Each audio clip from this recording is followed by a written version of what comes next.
মৌলভীবাজারের কুলাউড়া সীমান্তে ভারতের অভ্যন্তরে বিএসএফ এর গুলিতে বাংলাদেশি চোরাকারবারি নিহত হয়েছে বলে জানিয়েছে বিজিবি। এ বিষয়ে আরো বিস্তারিত জানতে চাই সীমান্ত থেকে যুক্ত হচ্ছে সহকর্মী আহমেদ ফারুক মিল্লাত। মিল্লাত, যেই তথ্যগুলো এর আগে জানিয়েছিলেন, নিহত চোরাকারবারির নাম তারা মিয়া এবং তার মরদেহ এখনো বিএসএফ এর হেফাজতে রয়েছে এবং তার বিরুদ্ধে একটা মামলা তো আছেই।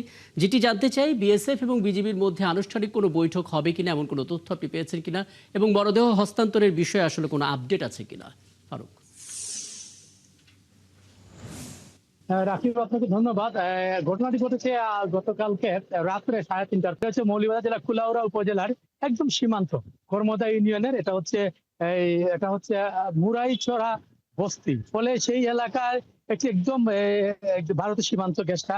ফলে সেই এলাকায় যে লোকটি, তার নাম ছিল তারা মিয়া, তারা 4 থেকে 5 জন ছিল এবং তারা ভারতের অভ্যন্তরে প্রায় 500 গজ অভ্যন্তরে চলে যায়। ফলে সেই জায়গাতে যাওয়ার পর ভারতের চোরা কারবারি তারাও সাথে ছিল, এমনটা আমরা খবর পেয়েছি। ফলে সেখানে এই বিএসএফ এর সাথে তাদের একটা সংঘর্ষ, বিএসএফ গুলি ছুড়লে তারা মিয়া ঘটনাস্থলে পড়ে যায় 500 গজ অভ্যন্তরে ভারতের, এবং অন্যরা পালিয়ে যায়।